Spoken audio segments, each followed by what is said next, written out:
ಸನ್ಮತಪಯೋ ನಿಧಿಪೂರ್ಣಚಂದ್ರ ಶ್ರೀ ವಿಷ್ಣುತೀರ್ಥಮುನಿರಾಣ್ ಮುದಮಾತನೋತು. ಶ್ರೀ ಗುರುಭ್ಯೋ ನಮಃ ಹರಿ ಓಂ. ಶ್ರೀ ಸತ್ಯಾತ್ಮತೀರ್ಥ ಶ್ರೀಪಾದ ಗುರುಭ್ಯೋ ನಮಃ ಹರಿ ಓಂ. ಇಲ್ಲಿ ಎಲ್ಲ ವಿದ್ವಾಂಸರು ಬಂದು ಸೇರಿದ್ದಾರೆ. ಎಲ್ಲ ಜ್ಞಾನಿಗಳು ಬಂದು ಸೇರಿದಾಗ ಏನು ಪ್ರಶ್ನೆ ಮಾಡಬೇಕು ಅಂತ ಅನ್ನೋದನ್ನು ಭಾಗವತ ತಿಳಿಸಿಕೊಡ್ತದೆ. ಭಾಗವತ ಚತುರ್ಥ ಸ್ಕಂದದಲ್ಲಿ ಸನಕಾದಿಗಳು ಬಂದು ಪ್ರಶ್ನೆಯನ್ನು ಕೇಳ್ತಾರೆ.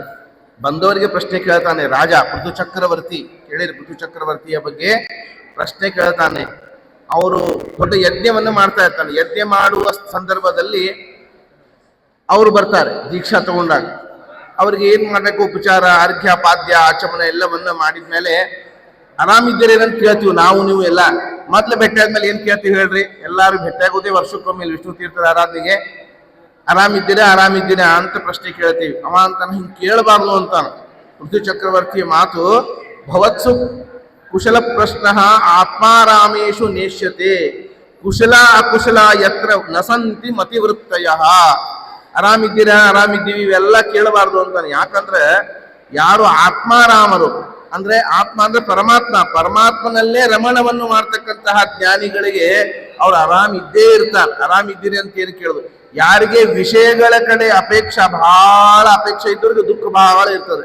ಸಿಗುತ್ತದೆ ಸಿಗೋದಿಲ್ಲ, ಸಿಕ್ಕರೂ ಪೂರ್ಣ ಪ್ರಮಾಣದೊಳಗೆ ಸಿಗೋದಿಲ್ಲ. ನಾವು ಅಪೇಕ್ಷೆ ಪಟ್ಟಂಗೆ ಆಗ್ಲೇ ಇಲ್ಲ ಬಿಡ್ರಿ ಅಂತ ಅನ್ನೋದು. ಹಿಂಗೆಲ್ಲ ಸಿಕ್ಕರೂ ಅದ್ರೊಳಗೂ ದುಃಖ ತುಂಬೇ ಇರ್ತದೆ ನಮಗೆ. ಅದಕ್ಕೆ ಕುಶಲ ಅಕುಶಲ ನಮ್ಮೊಳಗಿರ್ತದೆ. ನಿಮ್ಮಂಥವ್ರಿಗೆ ನಾವೇನ್ ಕೇಳೋದು? ಸನಕಾದಿಗಳಿಗೆ ಪೃಥು ಚಕ್ರವರ್ತಿ ಹೇಳೋ ಮಾತು, ಕುಶಲ ಕುಶಲ ಯತ್ರ ನಸಂತಿ ಮತಿವೃತ್ತಯ. ಅದಕ್ಕೆ ನೀವು ಆರಾಮಿದ್ದೇ ಇದ್ದೀರಿ ಅಂತ ತಿಳ್ಕೊಂಡು ವಿಶ್ವಾಸದಿಂದ ಪ್ರಶ್ನೆ ಕೇಳ್ತೀನಿ ಅಂತ ಹೇಳ್ತಾನೆ. ಚೆನ್ನಾಗಿರ್ತಕ್ಕಂಥ ಪ್ರಶ್ನೆಯನ್ನು ಕೇಳ್ತಾನೆ. ನೀವು ಬಂದಾಗ ಪ್ರಶ್ನೆ ಕೇಳೋದು, ಅದಕ್ಕೆ ಟೈಮ್ ಕೊಡ್ಬೇಕು. ಆರಾಮಿದ್ದೀರಿ ಅವೆಲ್ಲ ಪ್ರಶ್ನೆಗೆ ಇಲ್ಲ ನಿಮ್ಮಲ್ಲಿ ಅಂತಾನ. ತದಹಂ ಕೃತ ವಿಶ್ರಂಭ ಸುಹೃದೋತ್ರ ತಪಸ್ವಿನಾಂ. ತಪಸ್ವಿಯಾಗಿರ್ತಕ್ಕಂಥ ನೀವು ಕೃತ ವಿಶ್ರಂಭ, ನೀವು ಆರಾಮಿದ್ದೀರಿ ಅಂತೆ ನಾವು ಭಾವಿಸಿ ಪ್ರಶ್ನೆ ಕೇಳ್ತೀನಿ. ಸಂಪೃಚ್ಛೇ ಭವ ಏತಸ್ಮಿನ್ ಕ್ಷೇಮ ಏನಾಂಜಸಾ ಭವೇತ್. ಒಂದು ಪ್ರಶ್ನೆ ಕೇಳ್ತೀನಿ. ನಮಗೆ ಕ್ಷೇಮ ಯಾವುದರಿಂದ, ಯಾವ ಅಂಜಸ ಅಂದ್ರೆ ಚೆನ್ನಾಗಿ ಅಂತ ಅರ್ಥ. ಆದ್ರೆ ಪ್ರಕೃತಕ್ಕೆ ಉಪಯೋಗ ಬೀಳುವಂತೆ ವ್ಯಾಖ್ಯಾನಕಾರ ಬರೀತಾರೆ, ಯಾವ ಸಾಧನದಿಂದ ನಮಗ ಕ್ಷೇಮ ಆಗ್ತದೆ. ಕ್ಷೇಮ ಅಂದ್ರೆ ಯಾವುದು ಅಂದ್ರೆ ಅತ್ಯಂತಿಕ ದುಃಖ ನಿವೃತ್ತಿ ರೂಪವಾಗಿರ್ತಕ್ಕಂತಹ ಸುಖ. ನಿಮ್ಗೆಲ್ಲ ನಾವು ಅಂತೀವಲ್ಲ, ಆಗಾಳ ಹೇಳಿದೆ ಆರಾಮಿದ್ದೀರಾ, ಎಷ್ಟೊತ್ತು ಆರಾಮಿರ್ತೀವಿ? ಇನ್ನೊಂದು ತಾಸಿಗೆ ಮತ್ತೆ ದವಾಖಾನಿಗೆ ಓಡೋಬೇಕು. ವಾರಕ್ಕೆ, ತಿಂಗಳಿಗೆ, ವರ್ಷಕ್ಕೆ ಎಷ್ಟು ಸಲ ದವಾಖಾನಿಗೆ ಹೋಗ್ತೀವಲ್ರಿ? ಹೋಸಲ ಆರಾಮಿದ್ದಿದ್ದಿಲ್ಲ, ಮತ್ತೀಗ ಆರಾಮಿರಂಗಿಲ್ಲ. ಆತ್ಯಂತಿಕ ದುಃಖ ನಿವೃತ್ತಿ ಅಲ್ಲ. ಔಷಧಿ ತಗೊಂಡಾಗ ಅದರ ಪ್ರಭಾವ ಇದ್ದಾಗ ಆರಾಮಿರ್ತದೆ ಅಂತ ಅನಿಸ್ತದೆ. ಅದು ಇರ್ತದಿಲ್ಲ ಗೊತ್ತಿಲ್ಲ. ಆಮೇಲೆ ಮತ್ತೆ ಚಾಲೂನೆ, ಮತ್ತೆ ದವಾಖಾನಿಗೆ ಹೋಗ್ಬೇಕಿಲ್ಲ, ಬಂದು ಮುಚ್ಕೊಂಡು ಹೋಗ್ಬೇಕಾಗಿತ್ತು. ಅವ್ರು ಒಂದೇ ಸರ್ತಿ ಆರಾಮಾಗಿ ಬಿಡ್ತಿತ್ತು ಅಂದ್ರೆ ಹೊಳ್ಳಿ ಇನ್ನೊಂದು ಬರಂಗಿಲ್ಲ ಜಡ್ಡು ಅಂತ ಅನ್ನೋದಾದ್ರೆ. ಅದಕ್ಕೆ ಇಲ್ಲಿ ಹಂಗಲ್ಲ. ಕೇನ ಆಂಜಸಾ ಭವೇತ್.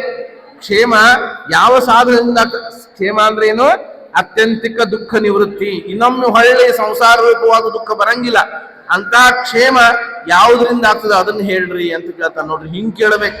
ಯಾರೋ ಜ್ಞಾನಿಗಳು ಭೇಟಿಯಾದಾಗ ಚಹಾ ಪಾಣಿ ಆತೇನು ಅಂತ ಇವೆಲ್ಲ ನಮ್ಮೊಳಗೆ ಇರ್ತಾವ. ಅವೆಲ್ಲ ಕೇಳ್ಕೊತ ಕೂಡಬಾರ್ದು, ಮತ್ತೆ ಕುಡ್ಕೋತ ಕೂಡಬಾರ್ದು. ಕೆಲವು ಉಪನ್ಯಾಸಕ್ಕೆ ಬಂದಲೇ ನೀರು ಕುಡ್ದೇ ತಿಂದೇ ಮಾಡ್ತಾ ಇರ್ತಾರೆ. ಸರ್ವಥಾ ಇಲ್ಲ, ಇಂಥ ಪ್ರಶ್ನೆ ಕೇಳಬೇಕಂತೆ. ಅದಕ್ಕ ಅಂತಂತಾನೆ ಅನ್ಕೂಳೆ ಅವ್ರಂತಾರೆ ಅದ ಒಂದು ಶ್ರೇಷ್ಠವಾಗಿರ್ತಕ್ಕಂಥ ವಿಷಯದ.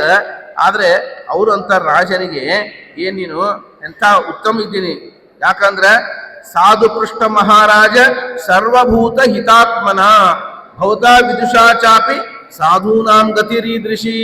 ಬಹುಶಃ ಭವತಾ ವಿದುಷಾ, ನೀವು ವಿದುಷ, ನೀನು ತಿಳಿದವನೇ ಇದ್ದಿ. ಯಾವುದು ಸಾಧನ ದೇವರ ಹೊಂದಲಿಕ್ಕೆ, ಅತ್ಯಂತಿಕ ದುಃಖ ನಿವೃತ್ತಿಗೆ ಯಾವುದು ಸಾಧನ ಅಂತ ಗೊತ್ತಿದ್ರು ಕೇಳಿಕತಿ. ಯಾಕೆ ಕೇಳಿಕತಾನೆ ನೋಡ್ರಿ ರಾಜ? ಭಾಗವತ ಪರೋಪಕಾರ ಸಲುವಾಗಿ, ನಿಮ್ಮೆಲ್ಲರ ಸಲುವಾಗಿ ಕೇಳಿಕತಾನೆ. ಅವ್ರಂತಾರ ಭವತಾ ವಿದುಷಾ ಚಾಪಿ, ನೀ ತಿಳಿದವನಾಗಿದ್ರು ಮುತ್ತಾಂ ಕೇಳಿಕತಿ. ಯಾಕೆಂದ್ರೆ ಸಜ್ಜನರದು ಗತಿ ರೀದೃಶಿ, ಅವ್ರ ಸ್ವಭಾವ ಹೆಂಗಿರ್ತದ. ಸಜ್ಜನರ ಸ್ವಭಾವ ಅಂದ್ರೆ ಏನು ಅಂದ್ರೆ, ಪ್ರಹ್ಲಾದ ರಾಜರು ಹೇಳ್ತಾರಲ್ಲ, ಇಂಥವ್ರೆಲ್ಲ ನೋಡಿ ನಾನು ಬಹಳ ದುಃಖ ಆಗಿದೆ, ಇವ್ರನ್ನೂ ಮೋಕ್ಷಕ್ಕೆ ಕರ್ಕೊಂಡ್ ಬರ್ತೀನಿ ಅಂತ ದೇವ್ರ ಮುಂದೆ ಪ್ರತಿಜ್ಞೆ ಮಾಡ್ತಾರಂತವ್ರು, ನರಸಿಂಹ ದೇವ್ರ ಮುಂದೆ. ಹಂಗ ಅವಂತಾನೆ ಪೃಥು ಚಕ್ರವರ್ತಿ ಎಲ್ಲರೂ ದುಃಖಗಳ ಕಳ್ಕೋಬೇಕು. ಅದಕ್ಕೆ ಏನ್ ಬೇಕು ಅಂತ ಕೇಳಿಕತಾನ ಹೊರತಾಗಿ ಅವನಿಗೆ ಗೊತ್ತಿಲ್ಲ ಅಂತಲ್ಲ, ಅವನಿಗೆ ಗೊತ್ತಿದೆ ಯಾವ್ದು ಸಾಧನ ಅಂತ ಹೇಳಿ. ಸಂಗಮ ಕಲು ಸಾಧೂನ ಉಭಯಾಶಾಂ ಸುಸಂವತಃ. ಸಜ್ಜನರ ಸಹವಾಸ ಆಯ್ತು ಅಂದ್ರೆ ಅದು ಉಪಯೋಗ ಆಗಬೇಕು ಅಂದ್ರೆ ಮಹತ್ವ. ಅದು ಬಹಳ ಉಪಯೋಗ ತಗೋಬೇಕು. ಏನೋ ಒಂದು ತಗೊಂಡು ಒಂದು ಫ್ರೀ ಅಂತ ಹೇಳ್ತಾರಲ್ಲ, ಅಂತೆಲ್ಲ ನಾವೆಲ್ಲ ಉಪಯೋಗ ತೊಗೊಳ್ತೀವಿ. ಅದಕ್ಕೆ ಸತ್ಸಂಭಾಷಣ ಸಂಪ್ರಶ್ನ ಸರ್ವೇಶಾಂ ವಿತುನೋತಿಶಂ. ಸತ್ಸಂಭಾಷಣ, ಒಳ್ಳೆ ಸಂಭಾಷಣೆ ಇದು. ಇಲ್ಲೇನು ವ್ಯವಸ್ಥಾಪಕರು ಮಾಡಿದ್ದಾರೆ, ವಿಷ್ಣು ತೀರ್ಥರ ಆರಾಧನೆ ನಿಮಿತ್ತವಾಗಿ ಖರೇ ಆರಾಧನೆ ಅಂದ್ರೆ ಇದೆ, ಅವ್ರಿಗೆ ಪ್ರೀತಿ ಆಗೋದು ಅಂದ್ರೆ ಇದೆ. ಎಲ್ಲ ಭಾಗವತವನ್ನ ಓದಿ ಓದಿದವರಲ್ಲ, ಓದಿದವರು ಮಂದಿ ಸಿಗ್ತಾರ್ರಿ. ಆದ್ರೆ ಪ್ರತಿಯೊಂದು ಭಾಗವತ ಧರ್ಮಗಳನ್ನ ಅಳವಡಿಸಿಕೊಂಡಂತವರು ಮಹಾನುಭಾವರಿಗಿರ್ತಕ್ಕಂಥ ವಿಷ್ಣು ತೀರ್ಥರು ಅಂತ ಹೇಳಿದ್ರೆ ತಪ್ಪಾಗ್ಲಿಕ್ಕಿಲ್ಲ. ಅಂತ ಮಹಾನುಭಾವರು ಇಂಥಲ್ಲಿ ಬಂದ್ರೆ ಏನಾಗ್ತದೆ, ಸತ್ಸಂಭಾಷಣ ಸಂಪ್ರಶ್ನ, ಒಳ್ಳೆ ಪ್ರಶ್ನೆಗಳು. ಮತ್ತು ಸರ್ವೇಶಾಂ ಏನಾಗ್ತದೆ ಇದು ಅಂದ್ರೆ ಸುಮ್ ಕೂತು ಕೇಳಿದವ್ರಿಗೂ ವಿಧುನೋತಿಶಂ ಅಂತ. ಭಾಗವತ ಪ್ರಶ್ನ ಹೆಂಗ ಅಂದ್ರ ಪೃಚ್ಛಕ್ ವಕ್ತಾರನ್ ಪೃಚ್ಛಕನ್ ಶ್ರೋತೃನ್ ತತ್ಪಾದ ಸಲಿಲೋ ಯಥಾ. ಇಂತಹ ಪ್ರಶ್ನೆ 3 ಮಂದಿನ ಪಾರ ಮಾಡ್ತದಂತ. ಒಂದು ಹೇಳೋರ್ನ, ಒಂದು ಹೇಳಿಸಿದವ್ರನ್ನ, ಇನ್ನು ಸುಮ್ ಕೂತ್ ಕೇಳೋರ್ನ. ನೋಡ್ರಿ, ಸುಮ್ ಎಲ್ಲೋ ಕೂತ್ ಪಾಪ ಆ ಕಡೆ ಎಲ್ಲ ಹೊಳ್ಳಿ ಕೇಳ್ತಾ ಇರ್ತಾರೆ, ಎಲ್ಲೋ ಲಕ್ಷ ಇರ್ತದೆ, ಆದ್ರೂ ಅಂತವ್ರನ್ನು ಪಾರ ಮಾಡ್ತದಂತೆ ಈ ಪ್ರಶ್ನೆಗಳು. ಭಗವತ್ ತಿಳಿಸಿಕೊಡ್ತದೆ. ಅದಕ್ಕೆ ಹೇಳ್ತಾರೆ ಅಸ್ತೇವರಾಜನ್, ಬರೀ ಇದೇ ಹೇಳಿದ್ರಿ, ಏನದು ಹೇಳಿದ್ರಿ ಸಾಧನ ಅಂತ ಕೇಳಿದ್ರೆ ಎರಡೇ ದುಃಖ, ಎರಡು ಅದಕ್ಕೆ ಉಪಾಯಗಳು, ಎರಡೇ ಜಡ್ಡ, ಎರಡೇ ಗುರುಗಿ. ಶ್ರೀಮದಾಚಾರ್ಯ ಹೇಳ್ಬಿಟ್ರಿ, ಹಿಂಗ್ ಕೈ ಮಾಡ್ಯಾರ ನೋಡ್ರಿ, ಶ್ರೀಮದಾಚಾರ್ಯ ಕೈ 2 ಮಾಡ್ಯಾರಲ್ಲ, ಎರಡೇ ಏನವು 2 ಹೇಳ್ತಾರೆ. ಅಸ್ತೇವರಾಜನ್ ಭವತೋ ಮಧುದ್ವಿಷಃ ಪಾದಾರವಿಂದೇಸ್ಯ ಗುಣಾನುವಾದನೆ ರತಿಸ್ಸದಾನೋತಿ ನೈಷ್ಟಿಕಿ ಕಾಮಂ ಕಷಾಯಂ ಮಲಮಂತರಾತ್ಮನಃ. ದೊಡ್ಡ ಜಡ್ಡು ನೋಡ್ರಿ ಇದೆ 2, ಒಂದು ಕಾಮ, ಒಂದು ಕಷಾಯ ಅಂತ. ಅದಕ್ಕೆ ಶ್ರೀಮದಾಚಾರ್ಯ ಹಿಂಗ್ ಮಾಡ್ಯಾರ ಅಂತ ಹೇಳಿದೆ. ಏನು ಕಾಮ ಅಂದ್ರೆ ದುಷ್ಟ ಕಾಮನೆ, ನಿಷಿದ್ಧವಾದ ಕಾಮನೆ ಮನಸ್ಸಿನೊಳಗಿರುವುದು, ಅದು ಒಂದು ಹೋಗ್ಬೇಕು.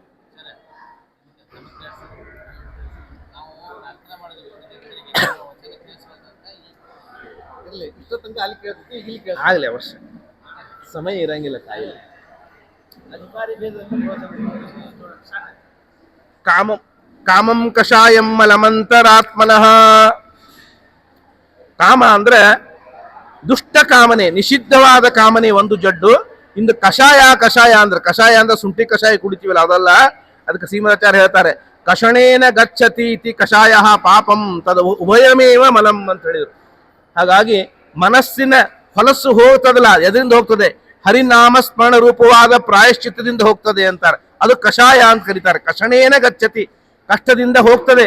ಅದು ವಿಶೇಷವಾಗಿರ್ತಕ್ಕಂಥದ್ದು ಪ್ರಾಯಶ್ಚಿತ್ತ ಯಾವುದು ಅಂದ್ರೆ ಯಾವುದೋ ಒಂದೊಂದು ಹೋಮ ಮಾಡಿಸ್ತಾರೆ.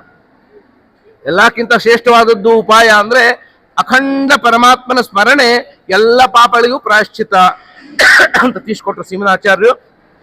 2 ದೋಷಗಳು, ಇನ್ನು 2 ಉಪಾಯ ಹೇಳಬೇಕಲ್ಲ. ಜಡ್ ಹೇಳಿದ್ವಿ, ಮತ್ತೆ ಉಪಾಯ ಯಾವುದು ಅಂದ್ರೆ ಶಾಸ್ತ್ರೇಶು ಯಾನೇವ ಸುನಿಶ್ಚಿತೋ ನೃಣಾಂ ಕ್ಷೇಮಸ್ಯ ಸಮ್ಯಕ್ ವಿಮೃಶೇಷು ಹೇತು ಅಸಂಗ ಆತ್ಮ ವ್ಯತಿರಿಕ್ತ ವಸ್ತುನಿ ದೃಢಾರತಿ ಬ್ರಹ್ಮಣಿ ನಿರ್ಗುಣೇಚಯ. ಸುಂದರವಾಗಿರ್ತಕ್ಕಂಥ ಮಾತು, ಬಹಳ ಸುಂದರವಾಗಿರ್ತಕ್ಕಂಥ ಮಾತು. ಕಾಮಂ ಕಷಾಯಂ, 2 ಜಡ್ಡು ನೋಡಿ. ಇಡೀ ಸಿದ್ಧಾಂತದ ಸಾರು ಹೇಳಿಕತ್ತಾರೆ ಶ್ರೀಮದಾಚಾರ್ಯ. ಸಿದ್ಧಾಂತದ ಸಾರು 2 ಬಿಟ್ರೆ ಸಾಕು, ಒಂದು ನಿಷಿದ್ಧ ಕಾಮನೆ, ಒಂದು ಕಷಾಯ. ಹಾಗಾಗಿ ಅದು ಹೋಗೋದು ಎದರಿಂದ ಅಂದ್ರೆ ಅಸಂಗ ಆತ್ಮ ವ್ಯತಿರಿಕ್ತ ವಸ್ತುನಿ ದೃಢಾರತಿ ಬ್ರಹ್ಮಣಿ ನಿರ್ಗುಣೇಚಯ. ಪರಮಾತ್ಮನಿಂದ ಭಿನ್ನವಾದ ವಸ್ತುಗಳಲ್ಲಿ ಅರತಿ, ಬಹಳ ಹಚ್ಕೊಳ್ಳೋದೇ ಇರೋದು.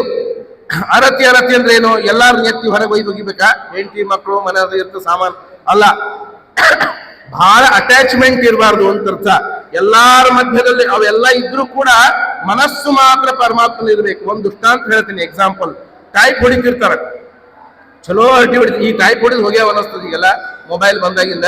ಟೈಪ್ ಹೊಡೆಯೋರು ಇರ್ತಾರ ನೋಡ್ರಿ, ಕೋರ್ಟ್ ಹೊರಗೆ ಕೂತಿರ್ತಾರ, ಟೈಪ್ ಹೊಡಿಬಿರ್ತಾರ, ಹಟ್ಟಿ ಹೊಡಿತಿರ್ತಾರ, ಆದ್ರ ಕರೆಕ್ಟ್ ಹೊಡಿತಿರ್ತಾರ ಅವ್ರು.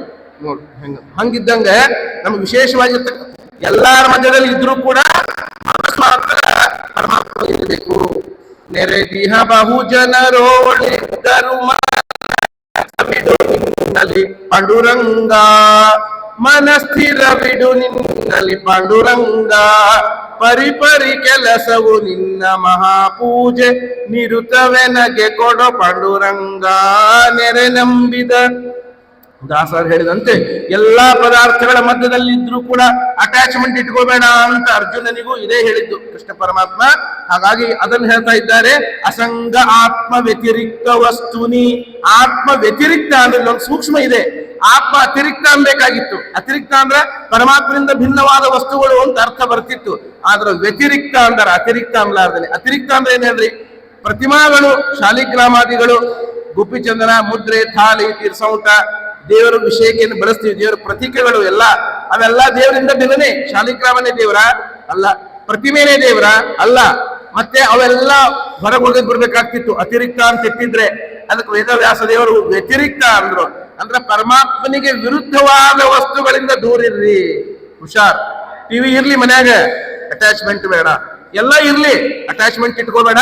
ಅಟ್ಯಾಚ್ಮೆಂಟ್ ಮಾತ್ರ ಅತಿಯಾದ ಸ್ನೇಹ ಅದು ಪರಮಾತ್ಮನಲ್ಲಿ ಇಟ್ಕೋ ಅಂತ ಬೇಡ್ಕೋಬೇಕು. ಅದು ಯಾರಿಗೆ? ಮನೋನಿಯಾಮಕ ರುದ್ರದೇವರು, ಅವರು ಉಪಾಸಕರು, ಅವರನ್ನ ಅಪರೋಕ್ಷೀಕರಿಸಿಕೊಂಡಂತ ವಿಷ್ಣು ತೀರ್ಥರು.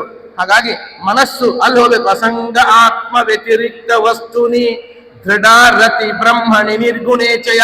ಅದು ಒಂದಾದ್ರೆ ಇನ್ನೊಂದು. ಮತ್ತೆ ಒಂದ್ ಕಡೆಯಿಂದ ಮನಸ್ಸು ಹೋಯ್ತು ಅಂದ್ರೆ ಅದು ಮನಸ್ಸು ಭಾರ ಮಂಗ್ಯಾರಿ, ಅದಕ್ಕೊಂದು ಕೈಯಾಗ ಒಂದು ಕೊಡಬೇಕು. ಮಂಗ್ಯಾನ ಕೈಯಾಗ ಒಂದು ಏನಾರ ಕೊಡ್ಲೇಬೇಕು.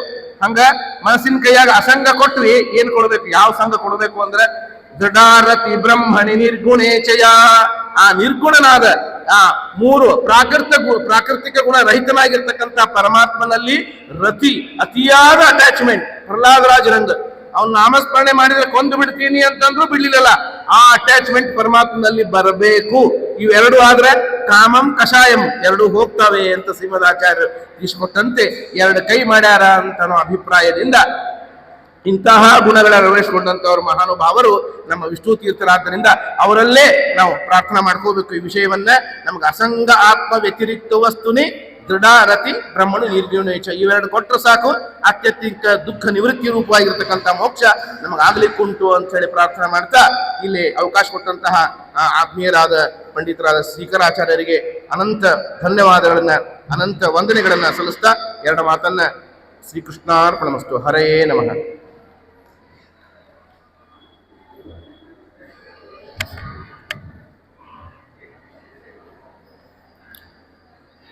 ಮನಸ್ಸಿನ ಕಾಮ ರೂಪವಾದ ಕಷಾಯವನ್ನು ಕಳೆಯುವ ವಿಧಾನವನ್ನು ವಿಷ್ಣು ತೀರ್ಥರು ಹೇಳಿಕೊಟ್ಟ ರೀತಿಯಲ್ಲಿ ನಿರೂಪಣೆ ಮಾಡಿದ ಪಂಡಿತ ಅಜಿತಾಚಾರ್ಯ ಹನಗಂಡಿಯವರಿಗೆ ವಿಶೇಷವಾಗಿ ಧನ್ಯವಾದಗಳನ್ನು ತಿಳಿಸ್ತಾ ಈಗ ಮುಂದಿನ ಪ್ರವಚನಕಾರರು ಪಂಡಿತ ಗುರುಪವನಾಚಾರ್ಯ ಬೆಂಗಳೂರಿನ ಪೂರ್ಣಪ್ರಜ್ಞ ವಿದ್ಯಾಪೀಠದಲ್ಲಿ ಅಧ್ಯಯನ ಮಾಡಿ ಸುಧಾಮಂಗಳವನ್ನು ಮಾಡಿಕೊಂಡು ಈಗ ಪಾಠ ಪ್ರವಚನವನ್ನು ಮಾಡ್ತಾ ಅಲ್ಲೇ ವಾಸವಾಗಿರುವ ಪಂಡಿತ ಗುರುಪವನಾಚಾರ್ಯ ಅವರು ಈಗ ಒಂದು 10 ನಿಮಿಷಗಳ ಕಾಲ ವಿಷ್ಣು ತೀರ್ಥರ ಸೇವೆಯನ್ನು ಮಾಡ್ತಾರೆ. ಅವರು ಬಂದು ವಿಷ್ಣು ತೀರ್ಥರ ಸೇವೆಯನ್ನು ಸಲ್ಲಿಸಬೇಕು ಅಂತ ಅವರಲ್ಲಿ ಈ ಮೂಲಕ ಪ್ರಾರ್ಥನೆಯನ್ನು ಮಾಡ್ತಾ ಇದ್ದಾರೆ.